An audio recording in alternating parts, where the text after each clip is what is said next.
Hello again, and welcome back to the ROONS MIZZ Arsenal chat. I'm ROONS, And I'm Miz. and we come to you live from parking lots, from condominiums, from wherever we are across the world to talk about all things Arsenal, the good, the better, and the strange.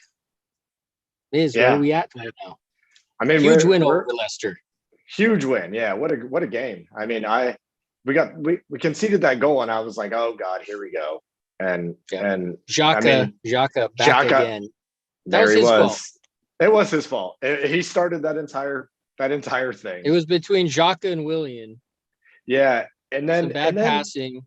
and then what was the defenders just completely like backed off of Tielemans. It was like And then what he what was, is, and then he turned and ran like he it's fucking like saw a ghost.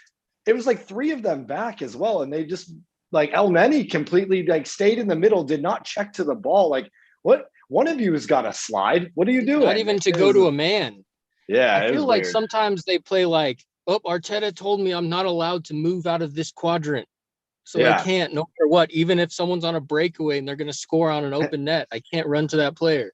but like use your brain, man. Like he's like running straight down the line and goes cuts in. He had like a free reign open shot on goal. It was like, of course he's going to score far post. When all Leno can do is check to the near post, and Yeah. the rest of the defenders are completely backed off. It was just really strange, but great recovery. I think what we saw and what we've been seeing in this Arsenal team, and I think what is encouraging to me from Arteta's team is the bounce back in games. They they don't give up. At least they, even if you know eh, similar to the Man City game, and I know that it's not the best result, but like losing 1-0 and only conceding one goal in that game shows that the resolve in the defense is to contain. And at least last week, what we saw was not just contain, but let's go attack and score some goals. Yeah. And coming back and being a team like Leicester, who is a really good team, especially if they're Third, ahead. third in the table. Yeah. I mean, I think Like they're probably will finish Champions League. Probably. yeah. Yeah. They have a real good shout for Champions League places. And they're a crafty team, a smart team. They know how to play. They know how to play against their competition. And it's weird because sometimes we make good teams. It doesn't even seem like we're trying that hard, and we make good teams look very average and destroy them. Yeah. So it's Yeah. weird because you see the potential we have to not only beat teams, but beat good teams handily. Like Yeah. what we did with Chelsea, we made them look like they were very average. Yeah, and they're doing well again. Like ever since they sacked Lampard, I thought that was a weird decision just for Lampard's sake. But Tuchel seems to be steering them in the right direction. I mean, Unfortunately, he's one of the top 10 coaches in the world, you yeah, know? And when you look hmm at what they've done in the past season, they've literally replaced their entire team with top rate staff, yeah, including the yeah, manager, goalkeeper, defenders, midfielders, forwards. That's yeah. crazy. They're going to be a good team. So, no, today, we're going to talk about Leicester a little bit. That game, we'll go into more depth on it. Um, we'll talk about some rumors circulating the club, just things. Arteta was in the news, just linked with the Barcelona job, as he would be though, as like any. There's gonna be a ton of names that get circulated with anyone that's gonna take over, but I think that would be a foolish move on his part. You'd be sacked in that season, like you said, within months. You think You he know, can there lose 11 games in a season with Barca? He no, can't lose 3 games before they would sack him. yeah, and they're already in their own weird realm of the world, and that club seems to have taken a turn. And then we got Burnley early tomorrow here in the west coast of the US, 4:30 in the morning kickoff time. Another 4:30. Another 4:30. I think I It's a got real it. gamble. It's a real It gamble is. with Arsenal with those extremely early games It is. And it's because at you're turf. It's liable at to Turf wake up. Moor too. Yeah. And you're liable to wake up and watch an absolutely dismal, average, flat performance. Yeah. And that'll have you snoozing. I don't know about you, but Oh, for sure. If it's boring, I'll be asleep by halftime on the couch, just not able yeah. to stand it. But But I think, they're I think it's a time for us to get another win under our belt right now. Keep the form going. We got Olympiacos on Thursday, so we got to be stay in that form and keep a positive mindset going into it. And then we got Tottenham after. And Tottenham they are Good. there for the taking. They are. I think they're there. I mean, did you see their game against Fulham? I didn't see it. What happened? They won 1-0. Okay. It was an own goal. And then Fulham scored a goal and they called a handball, which they subsequently just changed the rule because of that game. Because the dude his hand was down by his side. Oh yeah, it was like a pretty controversial. It bounced off the Tottenham guy, hit him in the forearm. Well, I mean, the dude is it was pinned to his side. Hit him in the forearm, bounced, he turned, shot, scored. They called it back. And Tottenham win 1-0. They didn't deserve to win that game. Yeah. I think they changed the handball rule. I read on BBC today. Yet again, Jeez, they gotta just keep the VAR. Seems like it's gonna have some changes. Wenger introduced something today to UEFA, the IFAB. I don't know what that governing body really is, but a proposed change to the offside rule with VAR that would give the advantage to the striker as it should be, and it's got to change. It's complete. Everybody's in consensus right now that it's complete bullshit. That offside, if you have to draw multiple lines for the offside rule right now, it's onside. It's onside. Fucking onside. He doesn't have the player. If you have to draw multiple lines and go up to the very minuscule pixel, then the player doesn't have an advantage. No, you know what I mean. If you're talking like a millimeter, a Who has the millimeter. golden boot this season? VAR does. Yeah, as they've taken back more goals than anyone has scored. Mm-hmm. Unbelievable. Yeah. Every time you score now, it's a wait. Let's wait 5 minutes. I mean, there's goals that people score that are just flat out free play goals. And then 5 minutes later that wait. We got to go look back. We got to look back on it. What the fuck is going on, dude? Yeah, it's completely bullshit. I'm not a fan of how they're running that type of system. It's just the benefit. We've talked about it many times. The benefit should be to the offensive player. And I mean, if you got to draw a line talking about his arm, first of all, his arm shouldn't be involved. They draw lines to the arm sometimes. You're like, the arm is not involved in the play. Yeah, they draw it to the armpit. And you're like, what? I mean, it should, if they're drawing lines, they should draw lines to the part of the body that scored the goal. I know they say they're drawing it to any part of the body that can score a goal. So technically you can score a goal with here. So that's where they draw it. But come on, they didn't score with that bit. You know what I mean? If they scored with their foot, go by where their foot is, at least, just because there's more chance of more goals being scored in a game. This isn't FIFA on Xbox. They're not computers. We're people. It's just not. What benefit is it to the game? And totally. And here's my other point on it is, until you're at the professional level where you're using VAR, growing up, you're never going to have VAR. You're going to be growing up with this system of just playing and getting referees calling decisions. So you're getting players that are growing up learning how to game it a little bit, timing their run just barely enough to be onside, score a ton of goals, get noticed, and then get to the professional level, and then that's not okay. Have all the goals cut back. That's a great point, because that's up to the reserves or under 23s.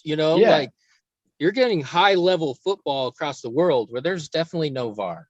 Totally. And college and these kids playing youth national teams and all kinds of things, just not using the same system. It's similar to goal line technology not being used in other areas, but I get that one. That one's a different one because that has changed some rules. That one has worked seamlessly since they introduced it. And that's cut and dry. That's cut and dry. It's across hockey, the line. He crosses the line, the siren goes off, it crossed the line. That's, it's like, that's it.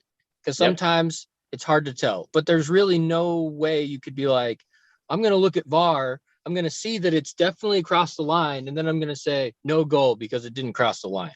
Yeah. Because that's what we're getting here. I mean, we're getting things. I've seen things where I'm like looking at it with my eyes and I'm like, that's onside. It's onside. Yeah. The lines, you show the lines, you do this. I'm looking at it. It's onside. And they say offside. You know what I mean? Or they're saying, oh, it's a handball because the guy turned his back, went like this. It brushed his fingers. You know what I mean? And they're calling it a PK. And then you got people like Frodo Baggins. Then you got Frodo Baggins over in Manchester complaining that they don't get enough PKs. Did you hear that? Oh my God. I know. He's such a whiny bitch sometimes. Oh, man.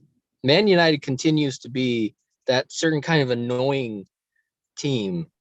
I'm not saying that they suck, but they have those players that just annoy you to the point where you just want them to do poorly. Yeah, and they're Baggins is the perfect fucking coach for that squad. Yeah, totally. It's really, I can't stand them. And they're not. I mean, I was listening to TalkSport yesterday, and Jason Cundy and that show. Jason Cundy's funny, and he's just ragging on United. He's like, they're not the second best team in the country, and the Andy Goldstein is like, well, technically we are this season because we're in second place, but he's like, but you're not very good. He's like, your team isn't very good. You like, they've gotten a lot of lucky results throughout the season and more penalty decisions than any other team. Statistically, they have them. They've received more penalties. I think by a decent amount. I think it's like they have like more than 7 than the next team. Yeah, that's a lot. That's a lot of. How many penalties have we had? Maybe 3. Bruno has 7 goals in the league from penalties. Yeah, and the next team has like 7 less penalties in that stat. So like, it's kind of crazy. Like we've had like 3 penalty decisions this entire season. We've had multiple VAR checks on penalties, and they've all been overturned for the most part. Laka did get one the other day. Who was fouled? Someone was fouled in the box the other day. I think it was Pepe against Leicester. Yeah, because Laka Pepe whipped it in, and the guy he kind of handball. I get if you raise your hand like this and turn if you're turning away. But like if you're just turning away like a natural like turn and going like this and it hits you even if it hits you in the hand, that was always a hard decision in the first place. Like if you just flick it up and it hits someone in the hand, is that a PK really? I'm not sure. I mean, the way that I was learned, like I learned when I referee and stuff, and the way that FIFA's technically taught the rule before was like, if it obstructs the ball and changes the direction, that's a penalty or that's a handball. So I think that's the way it should be in my brain, because like if you put your hands behind your back or you put your hands down to your side, or you're right, like here you go like this, those aren't handball motions. If you put your hand like this or up or like raise it up like, or down over your head, if it's like over your head, and you block, fair, that's the ball changes direction. The ball doesn't go where it intended to go. And then like Pepe's shot looked like it might have been on target. It might have been. It's hard to tell. Yeah. I mean, he slipped, but he was whipping around. He was doing one of those left-footed inside out far posts, So back to that game, like it's like that game was, they showed some resolve on Sunday. I mean, definitely. A player I didn't think that we would ever say this about Arsenal. Willian had a good game. Finally, like you got to give credit where it's due. He had a really good match. That interplay where Pepe scored that goal, that entire buildup was textbook, beautifully played football. Like Odegaard with that last little look over to Willian in the box with no space was short little touch. It was genius. It was genius. And then Willian did enough to get the ball over to Pepe, and Pepe easy tap in. Good positioning, way to follow through. Smart, instinctive choices on the ball when it counted. Yep. And really good build-up play. I mean, the first goal, David Luiz, great finish. I mean, really Like we don't score enough goals from set pieces. we don't. You know, And we have don't score height enough. now. We have a big team now. I mean, we got center backs, like all four of them. Gabriel, Rob Holding, Luis, and Maury are all big dudes. They should be getting onto the ball a little bit more. Well, I mean, I know Gabriella scored a couple goals this season from corners, and now we have Luis scoring that great goal. But I feel like 9 times out of 10, the ball comes to Holding, either to his foot or his head, and the dude does not have a knack for goal. He's not a finisher. No, he needs to really work on that. If you're a center back, if you're a soccer player, period, if you're a goalie, you should know how, if someone crosses it right to your head, you should know how to time it and head it into the goal. Oh, yeah. I mean, you know what I mean? I don't care if you ever really get the chance. If you're a goalie, that's just part of knowing how to play soccer, you know? For sure. Like, if you're a goalie, you need to be able to trap that. pass, you know? So. And then we've seen goalkeepers change the tactics over years. I mean, how many times younger, I think now we're starting to see goalkeepers actually be very good footballers. Like Bird Leno is a good footballer. Like if you were to put Bird Leno on the field, like in a position, he probably is pretty good at the game. And his control's good. He can pass the ball really well. I mean, years ago, goalkeepers just didn't have that. Clunky, had a big kick and And now you're right. Like, I think as an all-around footballer, you kind of have to know how to do everything. It makes you smarter in general if you know how the other positions work, how they move, how to defend it. I mean, I think center back is increasingly a position where you play as almost like a center mid at times. Yeah, because you can run through the middle and just take that space and kind of create chances. That is one thing that David Luiz can give us sometimes. He's very good on the ball. He's very he as much as stick as we give him as Arsenal fans in general, just as he gets as a footballer, he has an incredible passing ability in the air as well. Like he can put it on a dime. I'm sure he's one of the more talented footballers that we've ever seen to like play a long ball. Like he really has like a good passing ability. But I'm happy that we came through. We were worried about Leicester, which we should have been. That's a good team, and we beat them. We beat them good, and I mean, those were 3 points that no one could really expect going into the game. No, but we need points wherever we can get them, and if we're going to get surprise points against Leicester, which I mean, it sucks to be saying this, that we're needing surprise points against Leicester. You know what I mean? Like that's indicative of where we're at. But we'll take them. We need them.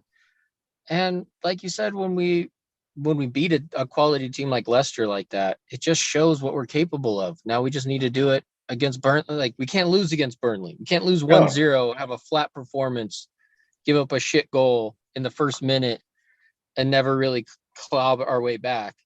You know, we need another win, and we need a win at Olympiacos. We need 3 wins in a row, or 4. We need wins in a row, not just not losing or, one win and then 1 loss.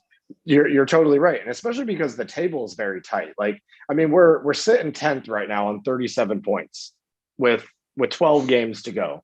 So, I mean, Everton's in 5th right now on 46 points with 12 games to go. It's not a big difference. It's a 9-point difference, and we could catch teams.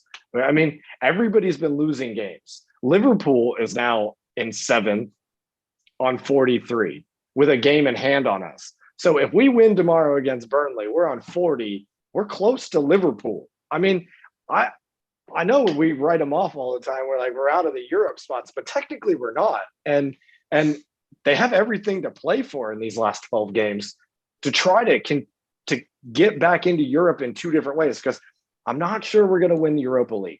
I think we have a chance. We are one of the better teams on our day, but there's quite a few teams in that bunch that we're going to struggle against after Olympiacos if we get through that tie. Yeah, I mean, I think we can beat every single team that's left. Yeah, agreed. But to beat 4 more teams playing 7 games in the mixture of the league games that we have, considering our form, considering our inconsistency, it's a huge task. It is. I mean, if someone is like, they need to have it on two fronts. Yeah.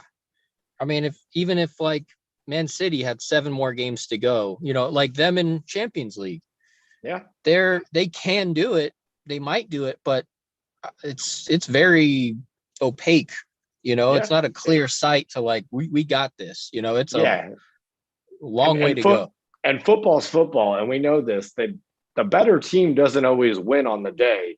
And ties, I mean, who knows tactically what some of these other teams could do to us in games and matchups, and come what if we have an injury or something. But luckily, I think for tomorrow, and Emil Smith-Rowe is supposed to be fit again.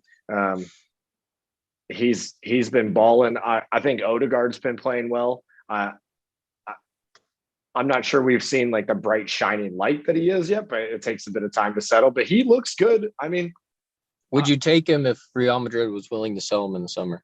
Yeah, I think so. I think he is a player that will find some very good rhythm in his career. I think no matter where he ends up and where he's in first team football, we're going to look at Martin Odegaard and be like, he's a very good player. Is he the wonder kid yet that he was supposed to be? No, but I think that's a lot of pressure as like a 15-year-old that he was given that title when he went to Real. And then you went to Real Madrid and you never really got to like break into the team. So I think it's there. I think talent wise, he's an all around really good football player. I think he needs to get the confidence and the growth in the game. And he needs to maybe start for an entire season and on one team. Yeah. I don't know if he did that with Sociedad, but he had like 7 goals and 8 assists, like as a 21-year-old. Yeah. That's great. That's good. And coming into the Premier League, it's a physical league. He's adapting. And look at Emil Smith-Rowe. Emil Smith-Rowe right now, I'd say is a really good football player. Like Definitely. Game in and game out, he almost just does it. And you're like, you don't even have to talk about him now, because he's there doing things that need to be done in the midfield that we didn't have before. And I think with Martin Odegaard, if he had a similar time frame like Emil Smith-Rowe got to blossom at Huddersfield last year, showed a lot, got some experience in the England leagues. I think Martin just needs that kind of time. And I would be open for them buying him. I think I'd take him over Ceballos any day for sure. Yeah. Ceballos is so hot and cold, man. It's so frustrating because I want to like him, but then he'll have just howlers, and then he'll have games where he gives up the ball so often. Like the Ceballos, Xhaka, Elneny, we need to say thank you for your service. It's time to go. It's time to go. Because none of them, like when you see Odegaard, you say, okay, he's not there yet, but he's someone I want to give a chance to. Yeah, because you can see the little glimmers of brilliance. Like I mean that little ball to that William little dink in traffic was genius. That was a sign of a good player. Yeah, for sure. He had 3 people around him and the goalkeeper pressing him and laid the ball off enough. Like he could have tried to dink. He could have tried to shoot from that position and would have not scored. Yeah, that was quick, instinctive. He looks good generally. He seems like he can handle the pace. He just has to get into a good flow. You put him with Emil Smith-Rowe and Partey. Oh my God. Yeah. And Partey. That's a different. I saw a stat for Partey yesterday. 100% clean dribbles that he's had so far. He has not turned over the ball dribbling the ball once playing for Arsenal. That's it. That's a good, I mean, and like 85% tackles won and 90% passing completion. I mean, that's Vieira status. It is. That's sure. like Vieira plus Modric. Yeah. Imagine him with a full season under his belt, like just balling. I mean, I think as we go into this, like we're in the second part where we can talk about the transfer mill. There's a lot of things going on. This relates to our team in the future. I think we have a good system being put in place for the future. We got some dudes that are good players. I love the rumor mill circulating Bellerin and that he's on the way out and that he's that he's definitely leaving in the summer. I think that that's a wise move. They're talking about right backs to replace him. And we got Cedric there. I think we have Cedric and another right back, maybe another one as like filler. We'll be better. We'll be better without him in general in the team. And, I haven't heard anything about Xhaka leaving though. I have not heard that either, and that's disappointing. And I just know that if he is a player for Arsenal, he's gonna start. Like, we're not gonna see Emile Smith-Rowe, Partey, and Odegaard say we buy him. Mm-hmm. We can buy I think Odegaard, they'll try to buy him, yeah. but Xhaka will still get in before Somehow. one of those three. I just know it. I know. And I know that if you play those three instead, I would put us, against anyone, and I would like our chances. You put Xhaka in there, and it's just frustrating, I know. Maybe something will develop over the summer. Never know. We'll have a long window this summer, so at least we'll have some time. Maybe. I mean, they're talking about like making a lot of. Arteta said in the press this week, we got a busy window planned, and we got a lot of things that we're gonna do to the club. Lacazette's been linked with a move out a lot of the time, but they did say the other day that they're in contract negotiations with him, and I think it would be a good thing for the club if he stayed, only because all the things I've read is he's been a really positive influence on the younger players. Like Emile Smith-Rowe said that Lacazette is the main influence that's helped him at the club. And I kind of love that. Like, he's the kind of guy, he's doing it on the background without trying to get credit for it. He's a captain, whether you want to think so or not. He's a guy that, like, I think a lot of players look up to. He's good. He's very good. If he plays a game and doesn't score, people are like, oh, why did he play? Why didn't someone else play? It's like, but he does score. Like, he doesn't go very long periods of time without scoring. And even if he doesn't score, like, he might have games where he doesn't get the ball that much because we have Xhaka and Ceballos or El Neni in the midfield who can't get the ball to the forwards to save their life. But he doesn't really have games where he plays badly on the ball.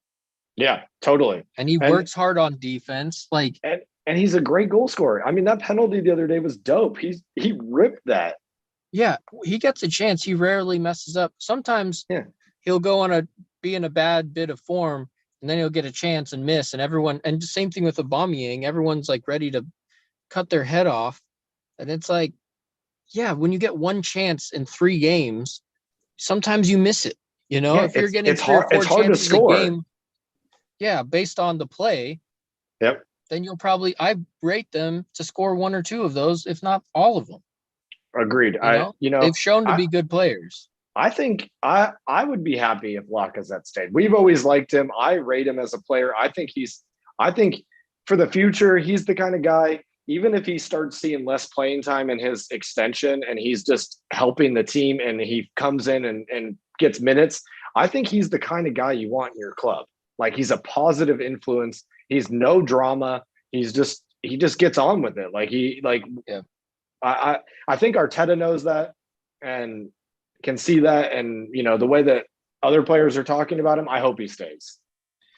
Well, I mean, I think Lacazette wants to know that he's chosen as a player. And I don't know how Arteta feels about him. It's hard to tell what Arteta really thinks, because sometimes in interviews, he'll say, like, we need a lot of changes, we need a lot of better individuals. And it almost sounds like he's like looking at the team and like, this team is not good enough. I wish I could switch around a lot of these players.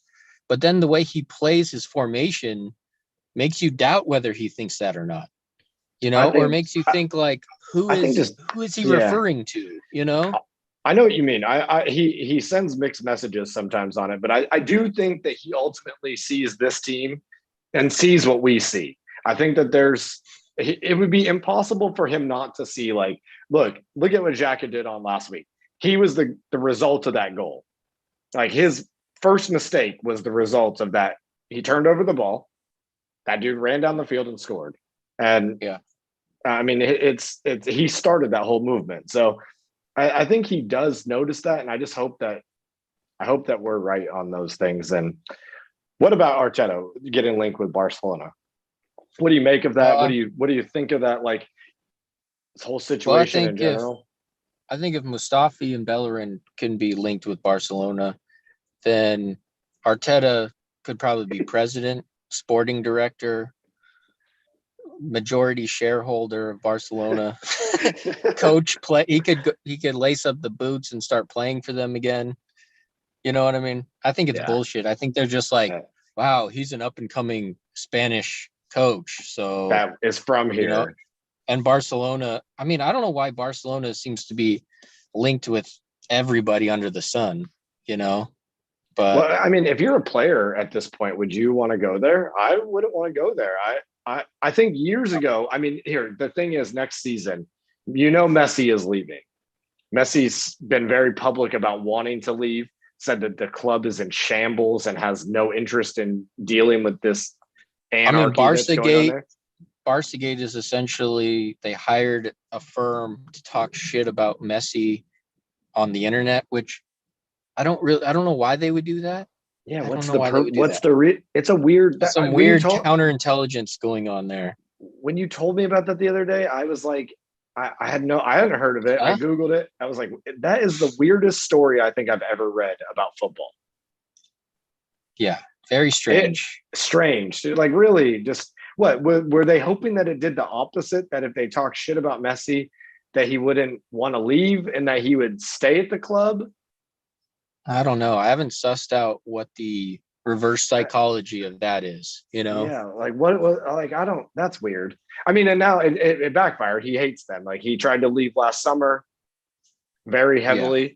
He's gonna leave. The only thing is like sure.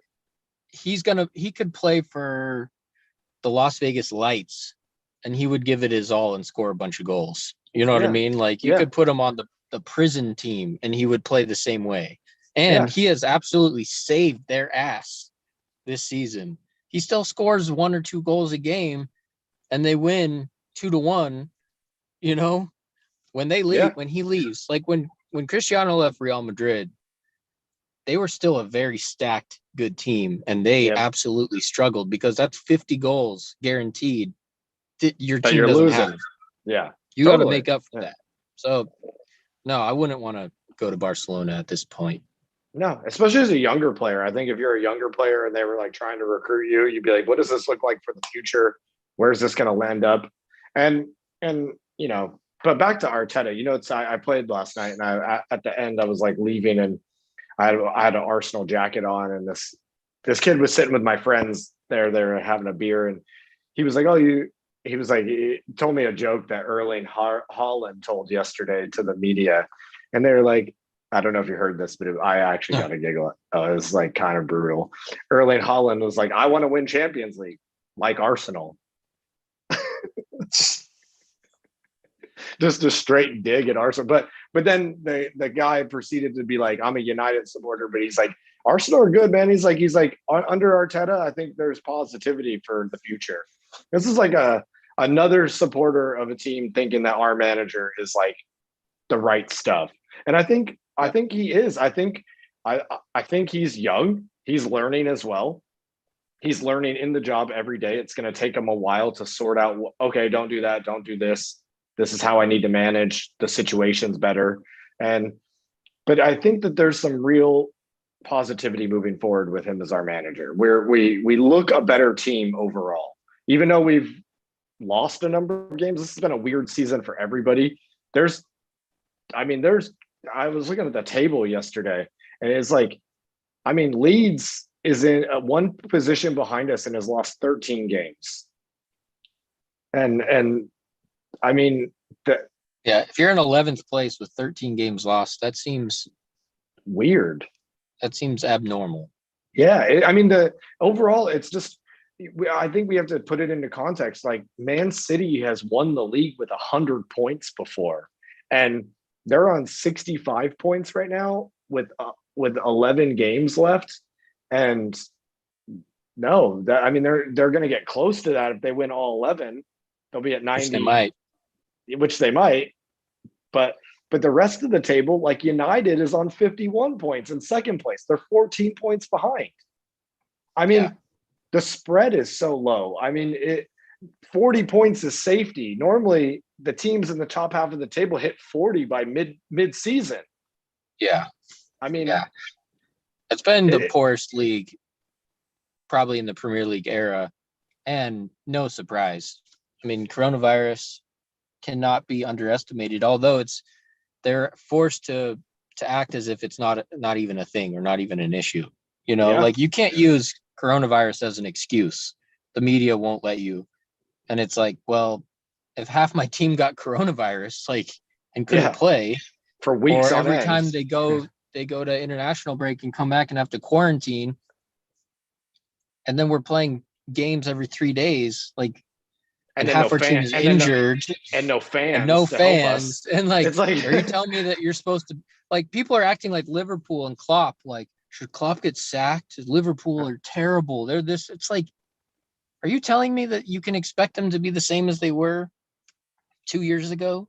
yeah, and I think that's a super valid points on all of it, because last season when Liverpool was 2 games away from winning the league, coronavirus started, and the league got paused. They were talking about nulling and voiding the season just because they didn't think that they were going to be able to finish it. It was a really big thing that they were talking about, like, should the season just be null and void?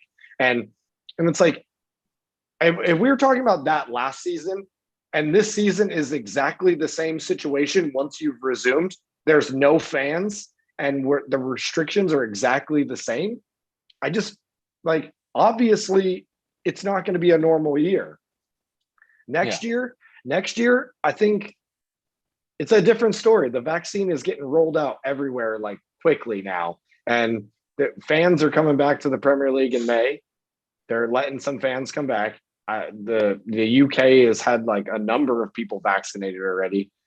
I am a little confused why the players haven't been vaccinated at this point. They seem like essential workers that are part of a system that is like, I think we're under the assumption here that, like, athletes are our only entertainment in some form right now worldwide. Why weren't they just given it, and their whole organization's given it off the bat? Because we've already deemed that as a part of essential life. So, like, they should have been. Or they're being made to act as if there is no coronavirus. Yeah. They still have to play all the games. And they're just as susceptible as anybody else. The rules don't change. Way more. They're way training. More. And they're touching each other and hugging and, like, yeah. That's strange why they weren't some of the first people to get the vaccine. I think they're probably like, well, they have to do stuff, and then they can't be like seen as being treated as like better than the average citizen, But we've already deemed that they are, and I mean, they are because they're top professional sport. They're professional athletes, so yeah, they are more skilled than the average person. It's just that's a fact. It's not and they get paid more and they have more pressure, and that's what comes with it. They deserve the vaccine. Yeah. I just thought, I was confused on why that hasn't happened, because they've been given these, like, bubbles that they're not even allowed to, like, leave their immediate family to do things still at this point. Like, like they they're go allowed and get to go to training, and they go get a haircut and they're shamed publicly for it. I know Aubameyang got just give them the vaccine. Aubameyang got a tattoo and was, like, ripped to shreds by the media like a couple weeks ago. It was like, dude, the tattoo artist, like, went to his house. They, like, had like I don't know. There was all of the things, like, didn't say that he was going to get the virus. It was like, I mean, there's ways. I think that we've all learned to manage this differently in our own lives. Like, we've all learned what works and what doesn't work and what's riskier than other things. And they're doing the same thing. And they also make millions of dollars a year and have. I know, it just make everything so much easier. If everyone had the vaccine, then you just wouldn't have to worry about it anymore. You wouldn't have to worry about, and that's for all the refs and all the staff and stuff too. Then you could basically go to games and be like, you have your vaccine? Yes. Okay. Then we're cool here. Yeah. We're good. Yeah. I find it confusing why they didn't do that so far. That I know that they have a tiered system and they're based it on vulnerability, but those people are vulnerable. They are in a system, and there are long haul athletes that have gotten the virus and have not recovered. There's specifically one a WNBA player who like can't walk anymore, and she was like a really good athlete, and I don't think she's ever going to be able to play basketball ever again. And Yeah, it's really bad for your cardiovascular system, which is it is essential for an athlete. yeah, crazy. Yeah. So hopefully Yeah. but I don't think Arteta will leave. I think that we have a manager that For him to leave Arsenal ever, I think would have to be a big deal. Like for him to leave without being sacked after this season that we've given him without sacking him. And he strikes me as someone who is an honorable dude who wouldn't make a decision just based on money or something like that. I mean, you could say he was opportunistic to take the job in the first place because he had to leave City. But wouldn't you? You would have to, because then you would say like, when do you get the chance again? Yeah. But, and he's obviously done a good job. He won 2 trophies in his first year in charge. Yeah, from a team that they were worse. They were worse last year. Even though we've had a bad season, our team last year was, at the time that Emery was sacked, they were worse. Because you were looking at it like, I don't see where anything is going to come from, Mm-hmm. Yeah, no, I think you're right. I think we have a manager that we're going to have for a long time. I think if he really looks at it, he's going to be like, oh, I can end up making millions of dollars a year here and have the full support of the board. And they really do support him in the sense that like they have their sporting director, CEO, coach. And I think that Arsenal, they don't want to keep changing it and buying more people, because that means more money. I saw something today that like for the year they've lost like 48 million, and like sacking Emery was a huge expense because they had to pay him out. Yeah, you got to give them all their money. Like, what a sweet deal. You get fired and you get all the money still. I'd be on the first boat to Ibiza. I mean, like, fuck it, man. I tried my best. Wasn't he on 6 million or something? Like he had like a decent wage for the year, and they got to give you all the money.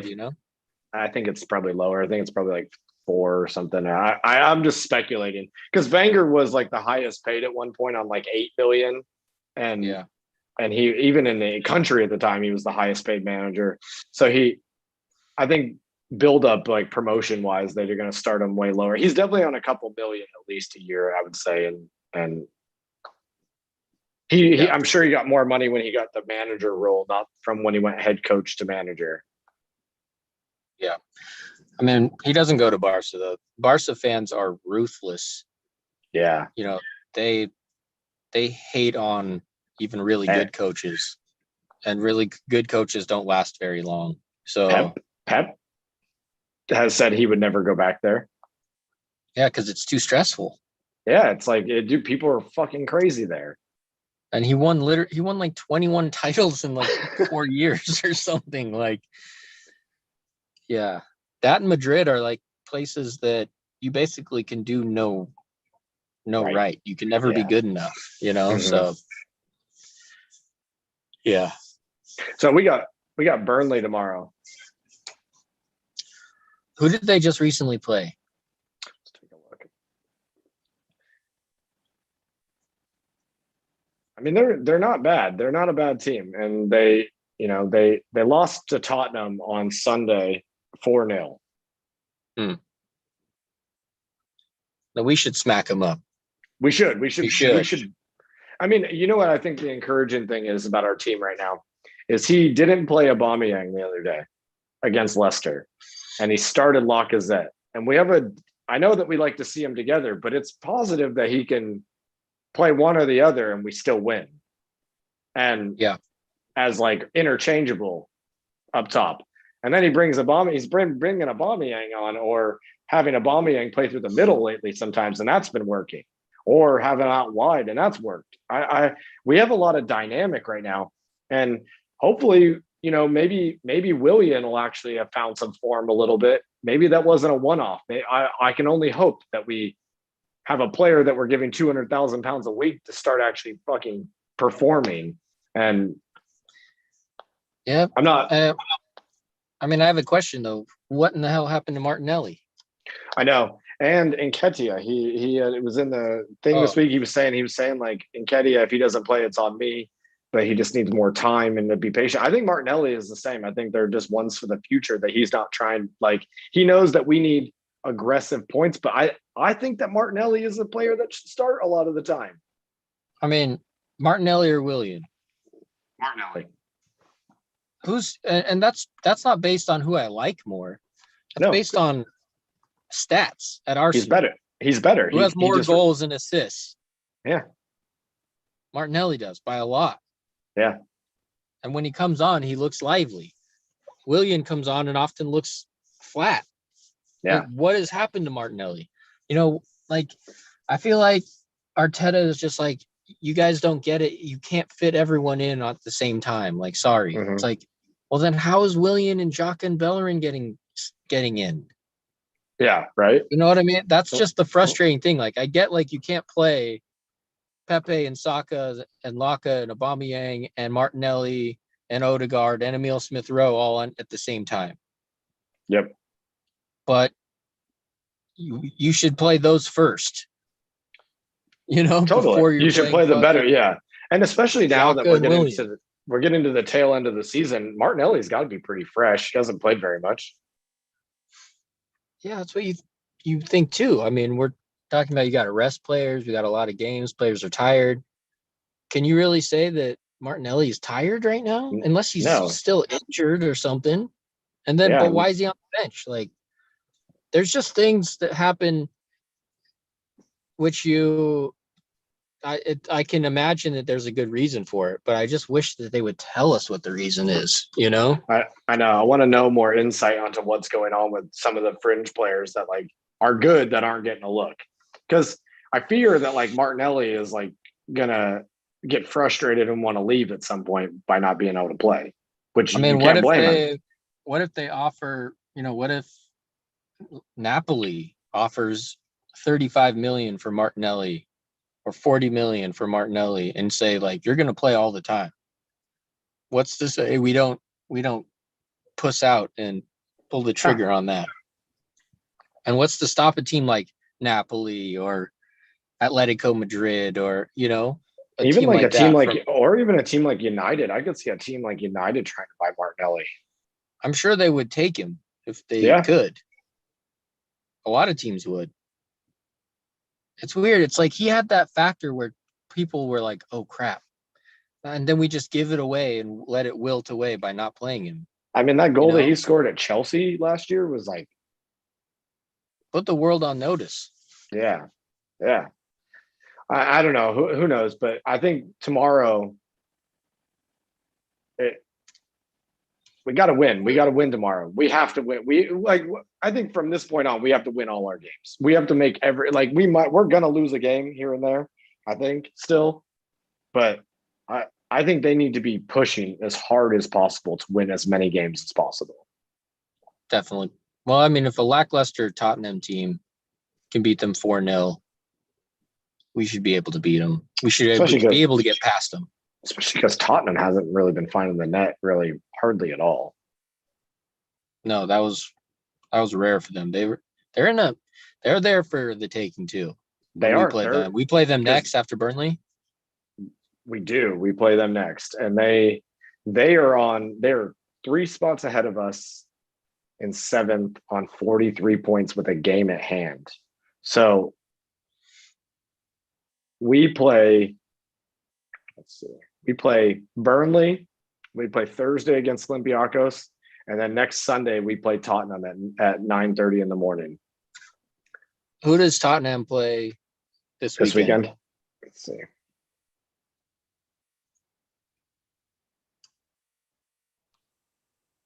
Crystal Palace. That's a tough game.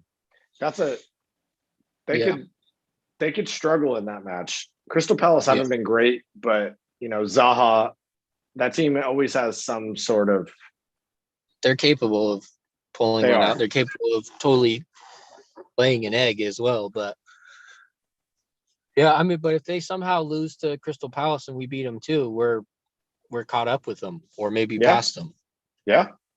Oh yeah. I mean, So, if they lose to Palace on Sunday, which is possible, or draw, yeah, and we win against Burnley and against Tottenham, like we're in seventh place. A couple wins here, 3 wins in a row, and a couple results go our way, which all the results have been going everybody's way lately. It's just if you can take it at this end period, we could easily find ourselves in the top 4. dude, Or how many top seasons 6. in a row though? How many seasons in a row, going back to when Leicester won the fucking league, have other teams totally fucking slipped up in the crunch, and then we slip up in the crunch, lose to West Brom, lose 3-0 to Crystal Palace, lose when Chelsea loses and Man United ties and Tottenham lose, we lose. Yeah, it's true. Hopefully though they've turned a tide, and that we are, because I think we are a different team in this moment. What we've been saying, and what we've been saying this whole year from the beginning, from before the season started in the summer, was this team has possibilities. This team has, like, there's a good team built into there in the core now. We finally, I'd say this is the best Arsenal team that we've had for the last 10 years. Yeah, I'd take this team over the last 4 or 5 Wenger teams, even with Ozil and Sanchez. And and he's hurt now. Did you say Ozil stretchered off and Fenerbahce yesterday? Really? No, but it's nice that we talk about rumors and stuff, and it's kind of tame football related rumors. You know what I mean? It's like, and I think it just shows who is causing the negativity and the drama that had nothing to do with soccer. It's completely you're right. I mean, we haven't even mentioned it. It's completely dropped off since Ozil left. Yeah, all the extra, there's factions in the dressing room, and there's this and that, and this player's, wants to leave, and blah, blah, blah, is like all died away.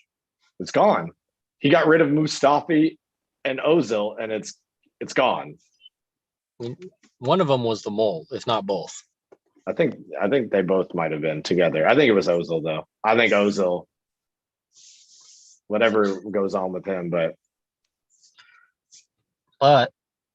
other teams will slip up. They're showing that. We need to capitalize. I think you're right with Tottenham, though. Tottenham is not. It's not that good. I mean, Gareth Bale doesn't want to play soccer anymore. It's clear. He still scores. He still gets assists because he's good. But it's like when you're good and you don't care, sometimes you just kind of pull shit out of your ass, Yeah. He does not work hard. He does not track. He is. And against a team like Burnley last week, who's not doing very well, who's struggling more than they have in recent seasons, they're going to get punished by a team with Bale, Kane, and Son up top. I mean, Bale, Kane, Son, and Dele. Yeah. That's a pretty flash, midfield and forward, but they're all capable of being pretty lackluster as well. But I think we have what it takes to contain them in general. You put Partey in I love what we've been doing, though. We have been rotating center backs like crazy. I don't think we've had a set of center backs this entire season. He's put Gabriel and Mari in together. He's put Luiz and Mari in together, Holding and Mari, Holding and Gabriel.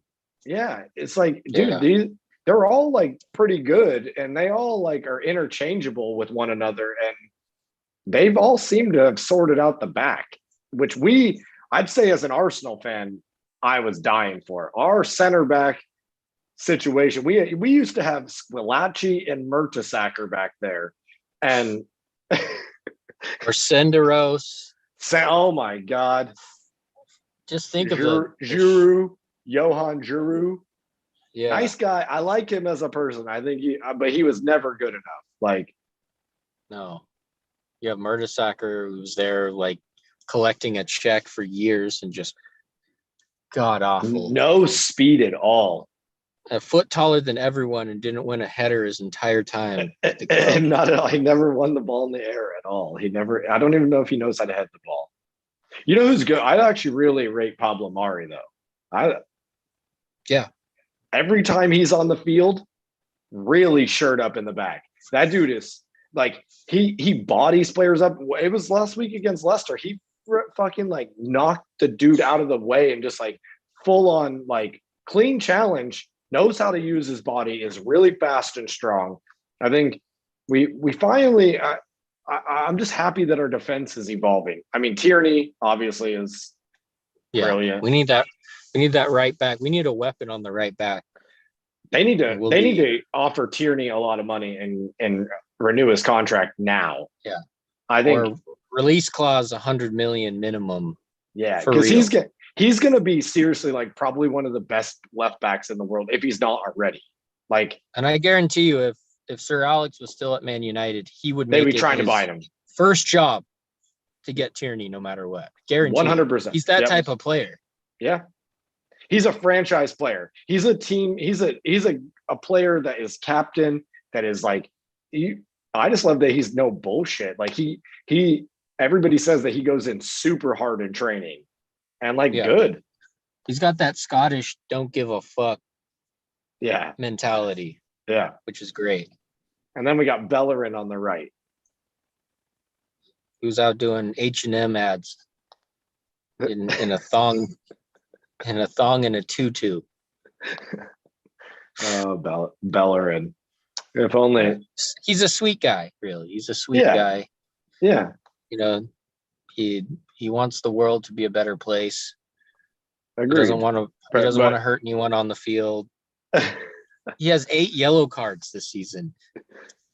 Look at his stats. 1 goal, probably 2 assists. Good. 8 yellows, 5 foul throws. I hope he gets 2 more yellows soon so that he has a 3-match ban ASAP. Like, that is, I mean, you usually are pissed when that happens. I will be happy when he has to sit out 3 matches for 10 yellow cards. 10 yellow cards in a season, man. That's a lot. Yeah. Well, we'll see what happens tomorrow morning, bright and early. You getting up? Yeah, I'm getting up. Yeah, I'm gonna try. I'll make it happen. Who knows what will happen? You never know what will happen, but we'll see. But I think we've been doing better without our predictions lately. So let's keep that trend. I hope that we have a good performance. We don't know what team is going to show up tomorrow. Yeah. If the team that played against Leicester shows up, we're gonna win. We should beat them 5-dick. And I mean, we move on. We haven't really been conceding as many goals. I think that's a positive, and we've rebounded quickly. Like Leicester scored, we rebounded quickly last week, and took it to them. It was 2-1 at halftime.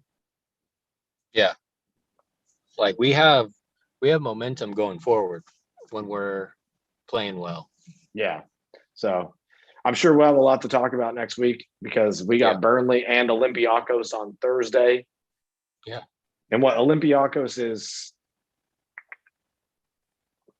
the first leg is there and the second leg is at home. So we need to win next week away from home.